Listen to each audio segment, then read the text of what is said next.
அனைவருக்கும் வணக்கம். இன்றைக்கு இந்த மேடையில் பேசுவதற்கு எனக்கு வாய்ப்பளித்த திரு வேலுசிவா அவர்களுக்கு நன்றி. இப்போ பஞ்ச அங்கத்தில் ரொம்ப முக்கியமான ஒரு விஷயம் ஒன்று இருக்கு, கிழமைகள். ஒருவர் என்ன கிழமைகளே பிறந்திருக்கிறார், அது ரொம்ப உணர்ச்சி வசமான ஒரு விஷயத்தை ஒவ்வொருத்தருக்கு ஏற்படுத்தும். அந்த கிழமை திரும்ப வரும்போதெல்லாம் 7 நாட்களுக்கு ஒருக்க நம்முடைய பிறந்த கிழமையை டச் பண்ணிட்டு தான் வர்றோம். நம்ம பிறந்த கிழமையை கவனமாக வாட்ச் பண்ணிங்கன்னா ஒரு விஷயம் நமக்கு புரியும். அன்னைக்கு கிழமையில் நாம் ரொம்ப எமோஷனலாக இருப்போம். இந்த ஜென்ம நட்சத்திரம் கலகம்னு சொல்லுவோம்ல தாராபலத்தில், அது மாதிரி நாம் பிறந்த வாரம் இருக்குல்ல, ஜென்ம வாரம், நாம் ஜனித்த கிழமை, அதில் நாம் ரொம்ப உணர்ச்சி வசப்படுகின்ற நபராக இருப்போம். இதில் பயோரிதம்னு ஒரு கான்செப்ட் இருக்கு. வெஸ்டர்ன் சைடில் அஸ்ட்ராலஜியில் பயோரிதம்னு ஒரு கான்செப்ட் ஒன்று கண்டுபிடிச்சிருக்காங்க. அது சந்திரனுடைய மூவ்மெண்ட் இருக்குல்ல, அது 28 நாள் கொஞ்சம் முன்ன பின்ன இருக்கும். 28 நாளைக்கு வரைக்க அந்த ரிதம் ஆரம்பித்து முடியுது அப்படின்னு. அப்போ ஒவ்வொரு 7 நாளைக்கும் முதல் 7 நாளில் பீக்குக்கு போகும், அடுத்த 7 நாள் ரிஸ்கி ஏரியாவுக்கு வரும், அதுக்கு அடுத்து 7 நாள் ரொம்ப உணர்ச்சி வசமே இல்லாமல் உணர்ச்சிகளை, அதாவது உணர்வுகள் அற்றுப்போன நிலையாக இருக்கும், எந்த அப்படி டல் அடிச்சிருக்குன்னு சொல்லுவாங்கள்ல, அது மாதிரி. அதுக்கடுத்து ஒரு ரிஸ்கி ஏரியா, மீண்டும் ஒரு 7 நாள் ரொம்ப பவர்ஃபுல்லான எமோஷன்ஸ் இருக்கும். இப்போது அந்த 7 நாளில் 4-7 நாள் வருது. இந்த 4-7 நாள்லையும் இந்த உணர்வு பரிமாற்றங்கள் ரொம்ப அருமையாக தெரியும். நம்ம ஒரு மாதத்தில் 4 முறை, இப்போ உதாரணத்துக்கு ஒருத்தர் வியாழக்கிழமை பிறந்திருக்கிறதா வச்சுக்கிறோம். வியாழக்கிழமை பிறந்தவங்க எல்லாம் பூரா அறிவின் அடிப்படையில் லாஜிக்கலாக ஒரு விஷயம் இருந்தால் மட்டும்தான் அவங்க ஒரு விஷயத்தை ஏற்றுக்குருவாங்க, அக்செப்ட் பண்ணுவாங்க, செயல்படுவாங்க. அப்போது 2 வியாழக்கிழமையில் அவங்க ரொம்ப ரிஸ்க்கான ஒரு சூழ்நிலை, அவங்க எதை பேசினாலும் விவாதமாகலாம். அந்த விஷயம் 2 வியாழக்கிழமை கட்டாயமாக அவங்களுக்கு, அதை 15 நாளைக்கு ஒருக்க 2 வியாழக்கிழமை ஏதாவது ஒரு விதத்தில் பேச்சினால மற்றவங்ககிட்ட மாட்டிக்கிடுவாங்க. அதிகமாக பேசுறது, ஈகோவோடு பேசுறது, திமிரா பேசுறது, இந்த மாதிரி மாட்டிக்கிறதுக்கு வாய்ப்பு உண்டு. ஒரு முறை அவங்க பேசும்போது அவங்க சொல்கிறத உலகமே கேட்கும், அந்த மாதிரியான விஷயமாக கூட ஒரு வியாழக்கிழமை வந்துடலாம். ஸோ இந்த வியாழக்கிழமை பிறந்தவங்க குரு கிழமையில் பிறந்தவங்க, குருவாரம், அது பேர் குருவாரம். குருவாரத்தில் பிறந்தவங்க அவங்களுடைய அறிவு மூலமாக வாழ்க்கையில் மிகப்பெரிய சிறப்பை அடைகிறார்கள். அந்த அறிவை அவங்க ப்ரெசன்ட் பண்ணுற விதம் தான் அவங்கள உயர்வான ஆளாக்குதா இல்லாட்டி தாழ்வான ஆளாக்குதா, ரொம்ப செல்வாக்கு இல்லாத ஆளாக்குதாங்கிறது அவங்களுடைய பேச்சு முறையை அடிப்படையாக கொண்டது. ஞாயிற்றுக்கிழமை பிறந்தவங்க பார்த்தீங்கன்னா எப்பயுமே ரிசர்வ்டு கேரக்டராக இருப்பாங்க, பசி பொறுக்க முடியாத ஆளாக இருப்பாங்க, ருசியோடு சாப்பிட நினைக்கக்கூடிய ஆளாக இருப்பாங்க, 10 பேர் சாப்பிட வச்சு தான் சாப்பிடணும்னு நினைப்பாங்க. அந்த மாதிரியான குவாலிட்டிஸ் எல்லாம் இந்த ஞாயிற்றுக்கிழமை பிறந்தவங்களுக்கு இருக்கு. இந்த ஞாயிற்றுக்கிழமை பிறந்தவங்க அதிகாரமே செய்யாமல் அதிகாரம் பண்ணுற ஆளாக இருப்பாங்க. வார்த்தையில் சொல்ல மாட்டாங்க. ஒரு ஆள் கேள்வி கேட்டால் பதில் அதுக்கு அவங்ககிட்ட கிடைக்கும்னு நம்ம எதிர்பார்க்க முடியாது. சைலண்ட்டாக இருப்பாங்க, இல்லாட்டி லேசாக சிரிச்சுக்கிடுவாங்க. மேக்சிமம் பதில் சொல்லாமல் தப்பித்து விடுவார்கள் என்று சொல்லப்படும், பதில் சொல்லாமல் தவிர்த்து விடுவார்கள் என்று எடுத்துக்கொள்ள வேண்டும். ஏன்னா ஒரு ராஜா, நீங்கள் ராஜாட்ட போய் ஒரு கேள்வியை கேட்டிங்கன்னா அவர் எல்லாத்துக்கும் பதில் சொல்லணும்னு அவசியம் இருக்கா? இல்லை. அவருக்கு பிடிச்சமான விஷயங்களை நீங்கள் பேசிட்டு வேணால் போகலாம். அந்த மாதிரியான ஒரு குவாலிட்டி ஞாயிற்றுக்கிழமை பிறந்தவங்களுக்கு இருக்குது. ஞாயிற்றுக்கிழமை பிறந்தவங்க ரொம்ப ஜட்ஜ்மெண்டலாக இருப்பாங்க, அப்படி சொல்ல வரல, அட்மினிஸ்ட்ரேட்டிவாக இருப்பாங்க. சில கேள்விகளுக்கு பதில் சொல்லாமல் இருப்பது ரொம்ப நல்லது. ஏன்னா கலைஞர்லாம் பார்த்தீங்கன்னா, கலைஞர் வெகு காலம் ராஜாவாகவே இருந்தவர். அவர்கிட்ட போய் ஒரு பத்திரிகையிலேருந்து ஒரு கேள்வியை கேட்டால், இந்த கேள்விக்கு இப்போது பதில் சொல்ல வேண்டும் என்ற அவசியம் எழவில்லைம்பார், இந்த கேள்விக்கே இப்போ அவசியம் இல்லை அப்படிம்பார். அதோட முடிச்சுக்கிடுவார் அந்த மேட்ரை. அதுக்கு பதில் சொல்ல விரும்ப மாட்டார்லாம் சொல்ல மாட்டார், இந்த கேள்விக்கு இப்போது அவசியம் இல்லாத கேள்வியாகப்படுகிறதும்பார். இப்போதுள்ள சூழ்நிலையில் இந்த கேள்வி தேவையில்லாத கேள்விம்பார், தவிர்த்துடுவார். சில கேள்விகளுக்கு ஆணித்தரமாக பதில் சொல்லிடுவார். அந்த மாதிரி பொதுவாக நான் ஒரு எக்ஸாம்பிளுக்காக சொன்னேன். அவர் ஞாயிற்றுக்கிழமை பிறந்தவர் இல்லை, செவ்வாய்க்கிழமை பிறந்தவர். திங்கக்கிழமை பிறந்தவர்கள்லாம் எப்படி இருப்பாங்க அப்படின்னு பார்த்தீங்கன்னா, எப்போ எதுலையும் ஆர்வமாக இருப்பாங்க. எதையாவது ஒன்று புதுசாக கற்றுக்கிடணும், புதுசாக தெரியணும், ஒரு விஷயத்த புதுசாக கற்றுக்கிடணும். அதே மாதிரி புதிய புதிய விஷயங்களோடு தன்னை சம்பந்தப்படுத்தி கொள்ள வேண்டும். எப்போதும் கொண்டாட்டமாக இருக்க வேண்டும், செலிப்ரேட்டிங்காக இருக்கணும்.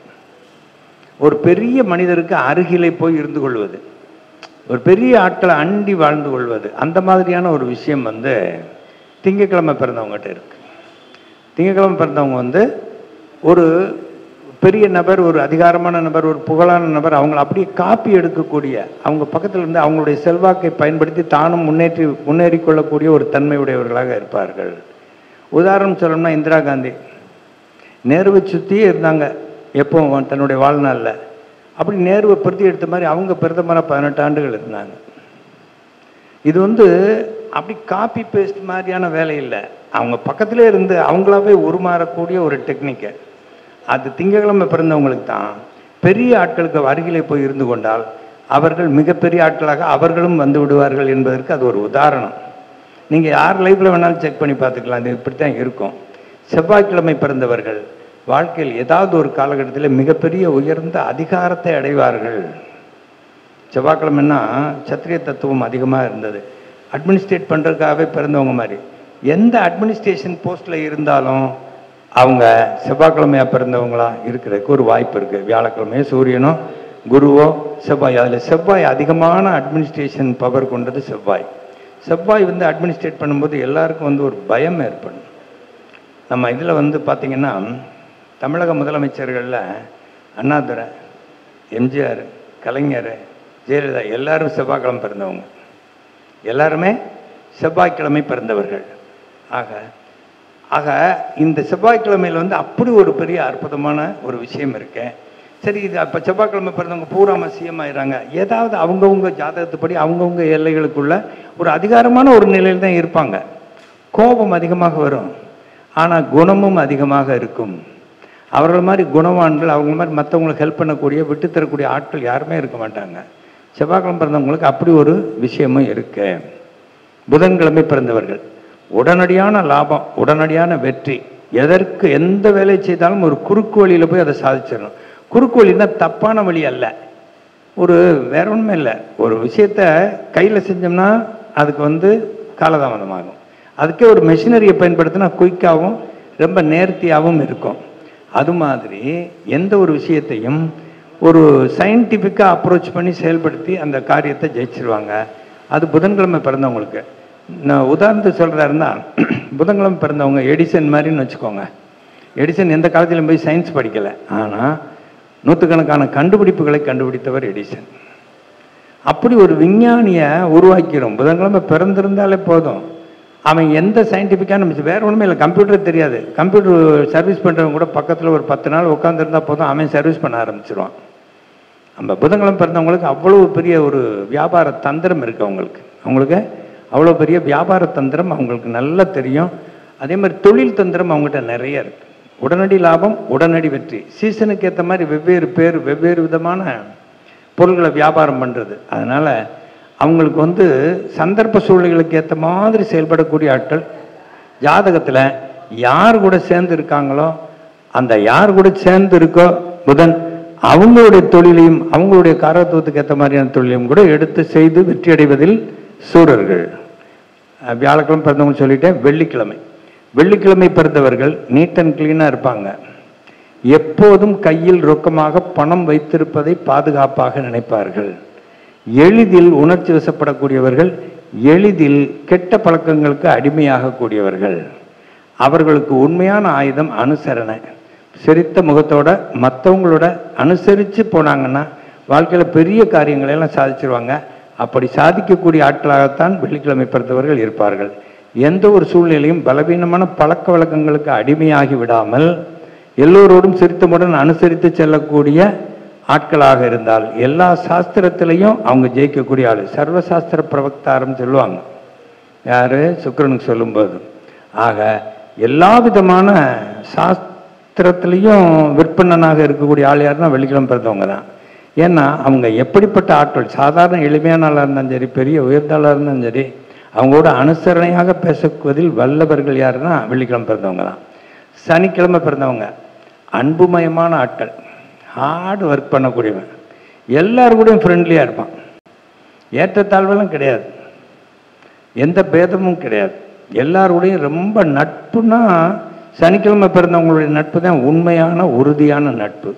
மற்றவங்கள்லாம் எதையாவது ஒன்று எதிர்பார்க்கக்கூடிய நட்பாக இருக்கும், பெரிதொன்றை எதிர்பார்க்கக்கூடிய நட்பாக இருக்கும். சனிக்கிழமை பிறந்தவங்களுக்கு எந்த எதிர்பார்ப்பும் இருக்காது, எல்லாவற்றையும் நம்மால் உருவாக்கி கொள்ள முடியும், எல்லா வசதி வாய்ப்புகளையும் எல்லா செல்வங்களையும் நம்மால் தேடிக்கொள்ள முடியும் என்கின்ற சக்தி அவங்களுக்கு இருக்கு. ஏன்னா அவங்களுடைய அன்பினுடைய பலம் அவங்களுக்கு புரியும். ஏன்னா சனிக்கிழமை பற்றி இவ்வளோ சொல்கிறோமே நினைக்காதீங்க. சனிக்கிழமை பிறந்தவர்கள் தவிர்க்க வேண்டிய ஒரே ஒரு விஷயம் பயம். பயம் என்பதை தவிர்த்து விட்டால் அவர்கள் வாழ்க்கையில் மிகப்பெரிய வெற்றி அடைவார்கள். ஆக கிழமைகளுக்கு ரொம்ப முக்கியத்துவத்தை கொடுத்து வாராத் ஆயுஷ்யவர்த்தனம் சொல்லியிருக்காங்க. அந்தந்த கிழமைகளுக்கு உடைய குணாம்சங்கள் பிரகாரம் அந்தந்த நபர்கள் செயல்பட்டு அதன் மூலமாக வெற்றி அடைந்து அந்த வெற்றியின் சந்தோஷத்தில் இருக்கும்போது அவர்களுடைய ஹெல்த் சுகாதாரம் மெயின்டைன் பண்ணப்படுது அவங்களுடைய பாடியில், அவங்க வாழ்க்கையில். அதனால் வாராத் ஆயுஷ்யவர்த்தனம் வாரத்தின் பிரகாரம் அவங்க பிறந்த கிழமையின் பிரகாரம் இருக்கக்கூடிய குணத்தை செயல்படுத்தி எல்லோரும் வெற்றி அடைய வேண்டும் என்று வாழ்த்தி இந்த உரையை முடித்துக் கொள்கிறேன். நன்றி, வணக்கம்.